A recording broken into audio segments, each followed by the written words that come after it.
Selamat malam, perkenalkan nama saya Mario Haji Prasetyawan dari Angkatan 19. Di sini saya akan menjelaskan proyek yang telah saya buat untuk memenuhi tugas UAS Web Framework semester 4. Di sini saya tidak akan menjelaskan terlalu detail karena saya akan menjelaskan tentang konsep MVC di mana proses proyek yang telah kita buat sampai bisa diakses di halaman browser nantinya. Nah, di sini saya akan memulai dari yang paling dasar dari bagaimana membangun atau membuat proyek dari awal. Pertama, kita harus memiliki konsep yang jelas agar kita tahu apa yang harus kita lakukan terlebih dahulu. Nah, setelah itu yang perlu kita lakukan adalah membuat yang namanya database. Di sini saya sudah memiliki database bernama Healthy Life dan juga memiliki dua tabel, yaitu makanan dan user. Di tabel user, di tabel user berisi tentang data-data user atau admin nantinya memiliki akses untuk masuk ke halaman dashboard untuk melakukan perubahan data, update data, ataupun penambahan data. Seperti itu. Berikutnya di tabel makanan ada data-data tentang isi atau informasi yang kita masukkan ke website kita nanti. Untuk contoh konsep Carudi nantinya. Nah, setelah itu, hal yang harus kita lakukan adalah lakukan integrasi atau menghubungkan dari database ke website yang telah kita buat. Karena saya memakai C4, maka hal itu cukup mudah atau hampir sama dengan yang ada di Laravel. Yaitu kita hanya perlu membuka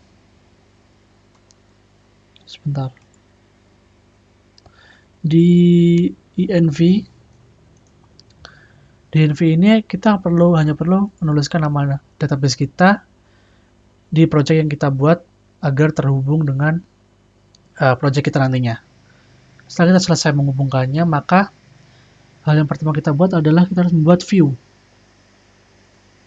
Di sini saya memiliki view index, yaitu view untuk user. Nah, bagaimana nanti view ini akan bisa diakses, akan saya jelaskan sebentar lagi. Ini adalah isi dari view user yang telah saya buat. Berikutnya saya memiliki view admin yang berisi beberapa view, yaitu ada untuk dashboardnya sendiri, untuk edit, tambah, dan juga form login.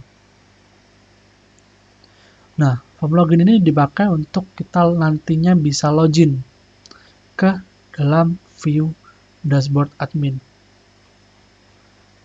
Dan juga ada form edit yang kita gunakan untuk mengupdate data, dan juga form tambah yang akan kita pakai untuk menambahkan data. Nah, setelah kita selesai membuat view, berikutnya kita lakukan adalah membuat model terlebih dahulu. Apa itu model? Model dipakai untuk meminta akses ke database. Jadi jika kita memiliki keperluan untuk misal menambahkan data atau minta validasi seperti di login, karena di halaman login kita minta validasi apakah user ini terdaftar atau tidak di database. Maka dari itu kita perlu meminta akses terlebih dahulu melalui model. Dan juga saya punya model dashboard di mana berisi function-function Carudi nantinya. Ada save, delete, dan update. Dan juga get. Nah, saya akan jelaskan nanti setelah saya menjelaskan controller terlebih dahulu. Setelah kita membuat model, berikutnya kita hanya perlu membuat controller. Nah, menurut saya ini adalah bagian terpenting karena semua requestan atau data yang diminta nanti akan diproses di sini. Mulai dari request untuk melakukan saving data, update data, delete, ataupun untuk akses login akan diatur di controller, dan controller akan meminta validasi ke model. Nah, contohnya seperti ini. Di halaman dash ini saya memiliki function dash.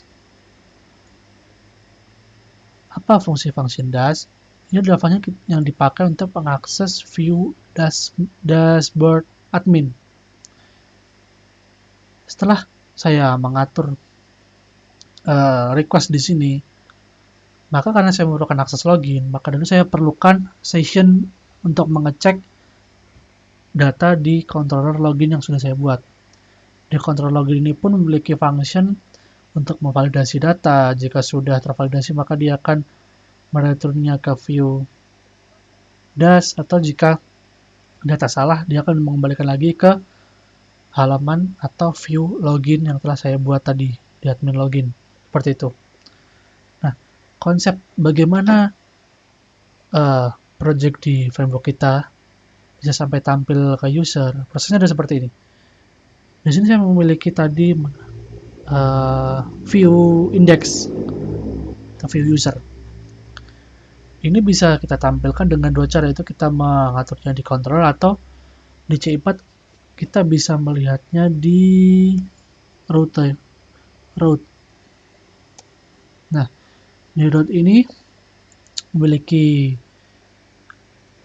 hampir sama tadi seperti controller sebenarnya. Kita bisa mengatur requestnya melalui routing atau langsung memprosesnya di controller.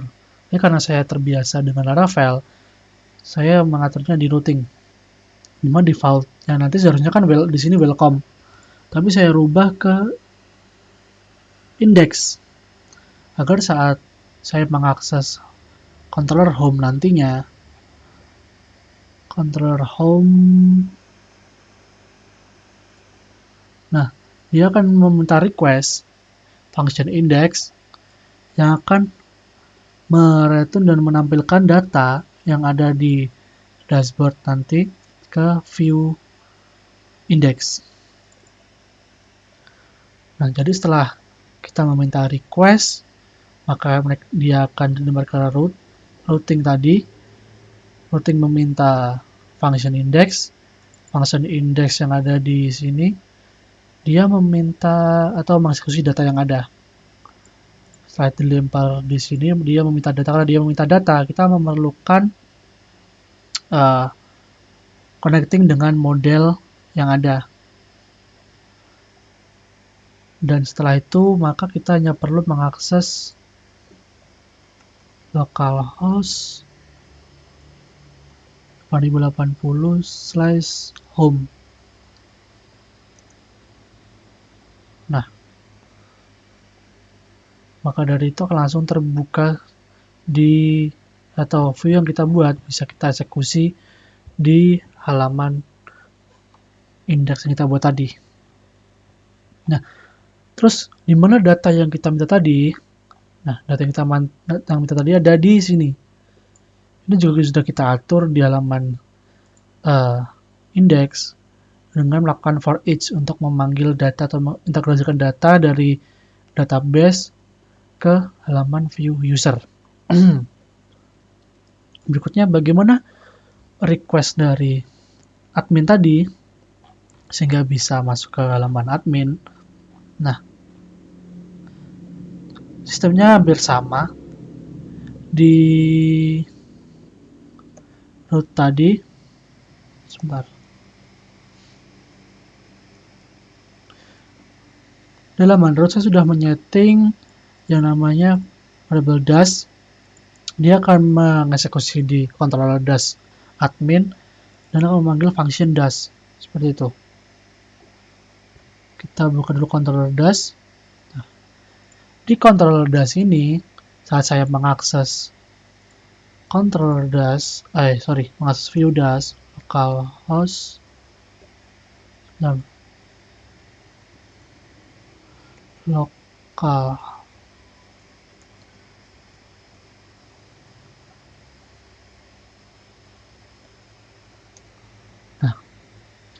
ini karena saya sudah melakukan login, maka dia langsung masuk ke halaman dash. Saya akan jelaskan dari sini. Nah,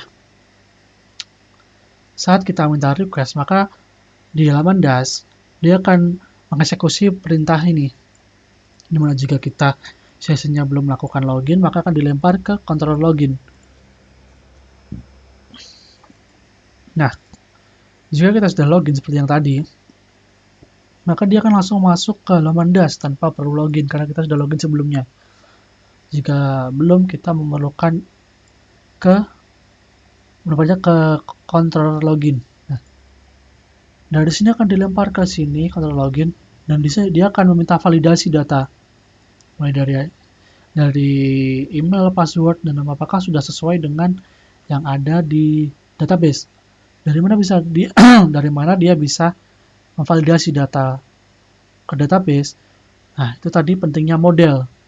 Di sini sudah di-include-kan atau di-import dari model MUser, di mana berisi data dari tabel user dan juga validasi, function validasi juga yang kita buat jika username, email, dan password salah, maka akan dilempar lagi ke view login, tapi jika benar, maka dia akan dieksekusi, lalu akan menampilkan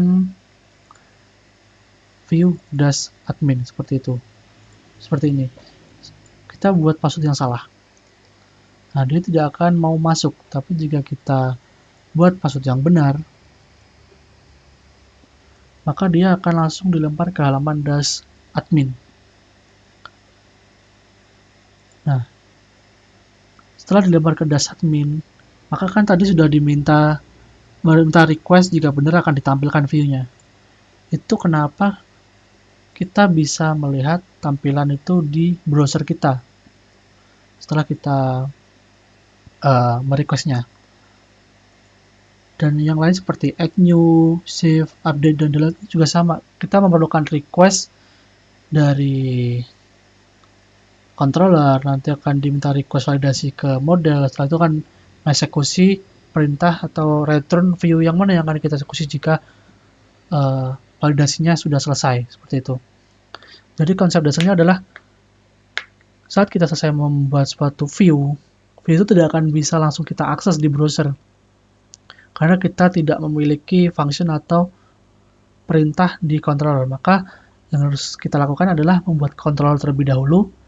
Jika kita memerlukan data atau kita memerlukan untuk update data, kita harus membuat yang namanya model. Di model kita bisa memberikan function atau kita hanya sekedar menghubungkannya ke database untuk misal input data. Kita hanya cukup mengisikan yang pertama adalah nama tabel. Berikutnya yang penting biasanya adalah primary key apa yang kita pakai di situ. Kita tuliskan biasanya ID. Setelah selesai, kita hanya perlu menginclude-kannya di controller kita seperti ini. Dan setelahnya kita pakai sesuai kebutuhan kita. Jadi saya butuh seperti ini, kan saya butuh untuk validasi, jadi saya include-kan ke proses login saya. Lalu bagaimana saat tombol login dipencet itu dia bisa eksekusi? Nah, dari perintah ini kita harus menginclude-kan ke tombol atau ke button yang kita buat. Di sini saya sudah memiliki button logout contohnya di sini. Nah, jika saya hapus function ini, ref, maka dia hanya akan menjadi tampilan button. Maka dari itu saya perlu memberikan link seperti ini untuk mengeksekusi perintah logout yang ada di controller login. Nah, di sini saya memiliki function logout. Saya hanya perlu memanggilnya di view. Jadi, menurut saya yang paling penting adalah kita harus memahami dulu konsep bagaimana controller itu bekerja, lalu bagaimana controller meminta request data ke model, lalu bagaimana kita memanggil function di controller ini di tampilan view kita untuk memberikan function, lalu bagaimana kita harus memahami juga flow dari function model dan routing juga menurut saya. Jadi seperti itu yang bisa saya sampaikan. Semoga apa yang saya jelaskan bisa membantu dan menambah pemahaman teman-teman. Jika ada kurang lebihnya saya mohon maaf. Sekian dan terima kasih.